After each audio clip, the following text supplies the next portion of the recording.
What's up, guys? Welcome to the Stats Free Sports channel. Here to bring you my way too early 2023 Heisman Trophy predictions and sleepers. Let's get into it. So, I'm going to tell you everything. I'm going to give you my favorites. I'm going to give you my sleepers. I'll also give you some guys I think will fall off probably around midway through the season, maybe even earlier than that. So, let's get into it, guys. So, first and foremost, the first question we got to ask is, will Caleb Williams make history? It hasn't been done in a long time, but the last time a player has won two Heisman trophies was Ohio State's Archie Griffin. He won it twice, a trillion years ago, it feels like. Uh, will he win again? He is the favorite. He is easily the favorite. But I think for me, and this most awards, honestly, it's about storyline. And if it's at least a little bit close, the better storyline wins. Caleb Williams will have a great year. Now, hopefully, Lord willing, has a great year, breaks records, do everything, wins it all. But I still think storyline. If certain guys I'm gonna mention in a few minutes can keep it kind of close, I think Caleb Williams will lose, and I think he will not make history. I think he will probably fall short. Not hopefully, but I think he will fall short. My personal opinion, around second or third in my final ballot. But we'll see. There's my early prediction on that, but we'll see. I have right now no actual prediction for a winner. Doing this video while I'm talking, I might make one up in my head, but prior to starting this video and even right now while talking, I don't really have a clear-cut guy. But like I said, I don't think he will win it all. So right now, Caleb Williams is the easy favorite. So let's go through the top 10. 1, Caleb Williams. 2, Jordan Travis. 3, Drake May. 4, Sam Hartman. 5, Bo Nix. 6, Michael Penix Jr. 7, Quinn Ewers. 8, Jaden Daniels. 9, Carson Beck. And 10, to round out the top 10, Kyle McFord from Ohio State. Now, out of those top 10 already, I already have a couple off my list personally. So let's discuss them. So first, Sam Hartman from formerly of Wake Forest, but Notre Dame. He's an upgrade at quarterback for sure. He's definitely going to make his numbers and do well. He's been, for me, probably a third, fourth round draft pick the last couple years. For me personally, I think he's pretty decent. But excuse me, not Ohio State. Notre Dame has a lack of wide receiver talent badly, and it sticks out like a sore thumb. He's going to do numbers. He's going to play well, but I don't think his numbers will be enough. They're going to win the game as well, but it's not going to be enough for him to really get into that final Heisman push towards the end of the season. He'll probably finish, if you will, into a top 10, probably latter half of the top 10, but I don't see him going in that top 5. Carson Beck, and before I get into Beck, guys like Beck are kind of tough. Skill, put up good numbers, they're winners, but you have to kind of break through your team structure and your team scheme to really be a Heisman guy. Numbers aren't quite enough all the time, and Carson Beck is going to be a good example in my personal opinion. First time starter, but he has a powerhouse team, powerhouse on defense, powerhouse on offense, great coaching staff. He's not going to get the recognition that he deserves, possibly, just like Stetson Bennett did, and he's going to put up, like I said, good numbers. They're going to win. They're going to be a freight train, and but it's just not going to be enough to really. Probably he might crack the top 5 because Stetson Bennett, for me personally, cracked my top 5 towards the end of the year because kind of by default. The running back from Michigan, Blake Corum, he got hurt.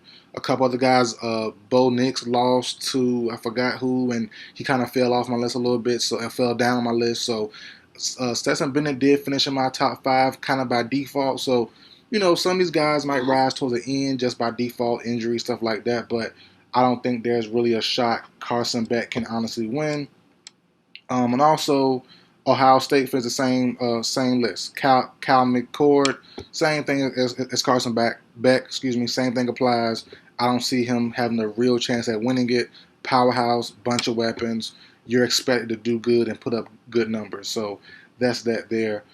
Some of my sleepers, I think Drake May slept on. I think, and I said it before. I did it wasn't prediction, but a discussion video, probably about 2 months ago, on a way too early mock draft of who should be number 1 overall quarterback, Drake May or Caleb Williams. I think Drake May's size, his skill, is kind of, and they're different quarterbacks. Him and Williams are definitely different. But I think Drake May does enough with less, where Caleb Williams does great, but with more. So I think there's a shot that Drake May could be a better pro than Caleb Williams. I think there's a shot Drake May could win the Heisman over Williams this year also. Depends on the year UNC has. It has to go on a pretty good run. Probably have to beat Clemson, and Florida State. But if they can do that, Drake May performs great like I hope that he will, which he probably will. He's a fantastic quarterback.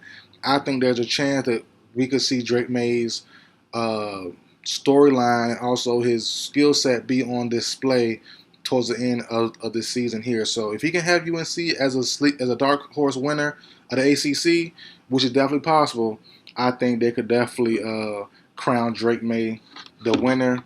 I like guys like Quinn Ewers also. Pretty solid. Last year in Texas, most likely. If he fixes his accuracy issue and his sloppy footwork at certain moments, sloppy technique, if he can fix those, which he did look good in the spring game, but it is the spring game, we don't take that into too much consideration. But if he can look good and put up, now I'm sure the numbers will come. If he can look good, clean that stuff up, he's going to be a high first round pick, and he's going to be a finalist for the Heisman also. Last year, had some great showings versus Bama, versus a few other teams, but the injury bug hit him a couple times, and also a little sloppy footwork in certain moments as well. But he cleaned that stuff up, stays healthy. There's a big chance Quinn Ewers is in the top 3, top 5 towards the end of the season for the Heisman Trophy. And someone I think who's a real big sleeper also, a guy like Joe Milton. His storyline's crazy. Had 4 years missed of college football due to season-ending injuries. Finally gets a chance to start at Tennessee. Well, not finally. He started a couple times before, but he's going to start for Tennessee. They lost a bunch of guys last season. If he can put up good numbers, and I know the Tennessee scheme is definitely quarterback friendly. I do understand that, so don't get it twisted. But if he can put up great numbers, he can have a great showing. Super athletic guy. If he can do what I think that he can, and hopefully Tennessee fans think that he can, he's going to be a monster. If he put up great numbers, stay healthy, their storyline is going to be immense. If he can keep it close, it's going to be immense when Heisman voting comes. A guy who's been through so much, could have quit, could have stopped, could have been medically declared not be able to play so many times, to now he's back and has this team, let's say, best case scenario, top of the SEC, has great numbers, matched Hendon Hooker numbers last year. Hendon Hooker was supposed to win the thing in my the Heisman in my personal opinion, if he didn't get hurt, so there was a good chance there. So if he can do similar things, similar numbers with less talent or with less bigger names like Hyatt's gone and a couple of those linemen's gone, if he can do more with less or similar with less, than what Hendon Hooker did, there's a big shot Joe Milton can be one of those guys that can definitely do something pretty decent. And last on my sleepers list, I like Tyler Shaw from Texas Tech. A lot of weapons around him. A lot of yards. He's going to throw for a lot of yards. So there's a chance. It's a really, really long shot for him. But if he can light it up, which is definitely possible, I think there's a shot he can finish in the top 5 also. One more guy I'm going to point out, it's kind of tricky. I'm not sure why I really sit on him is Florida State's Jordan Travis. Played well last year.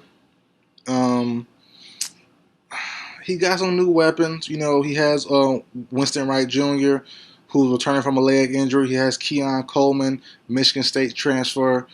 He's on the borderline to me. He's kind of a sleeper, but kind of a real deal contestant also. I'm not sure why we land on him yet, but I think this year could really, I could see something happening for him. I can see it going both ways. Just depends for me, really. So he's one that's really, I'm kind of still trying to decide on. But really, honestly, if I had to do my prediction right now, if I'm forced to, I would bet it all on Quinn Ewers. I really think Quinn Ewers could be a real deal threat. Texas, the storyline of Texas, his storyline, leaving Ohio State, battling off the backup quarterback and Arch Manning, the big name there. And also, just being a highly touted prospect definitely counts. you showing up, you showing out, and doing what you do. I think if he can lead Texas back to the promised land, a great record towards the end of the season, I think Quinn Ewers, and like I said, keep it close, man, because these voters a lot of time don't want to give it back to back. Like I said, they haven't done it since Arch Manning, not Arch Griffin, excuse me, Archie Griffin. But there's a good shot that Quinn Ewers, to me personally, can definitely come home with the Heisman this year if everything pans out for a program like Texas. So that's how I see it. I like Quinn Ewers. Uh, he's my number one guy right now. Probably won't change. Drake May is definitely a threat. Caleb Williams, as we know, the best QB or could be the best QB in college football. Probably the reigning best QB, the reigning Heisman guy. So it makes sense. You can go ahead and label him the best. But Drake May is on his heels. I like Quinn Ewers a lot if he can fix his issues. Michael Penix Jr., probably the most talented guy I didn't mention during this video, but probably the most talented guy. Just got to stay healthy. Got to be consistent, which is possible. A good storyline also, Joe Milton, so the list goes on. A bunch of guys, man, and guys I didn't mention as well. I wish I would have mentioned more skilled players. The video's getting too long now, but Marvin Harrison Jr., Blake Corum again, who was great last year, was in my top 5 before getting hurt in prior to the playoff game. He was definitely having a great season. So the running back from Clemson as well, Will Shipley or something like that, pretty good as well. Definitely a super dark horse, but it's definitely possible he has a Blake Corum year and could finish in my top 5, top 7 of my final ranking. So I can see anything happening, but I don't see Caleb Williams returning as the Heisman winner, or at least going to the NFL as a back-to-back Heisman winner. I don't see that happening.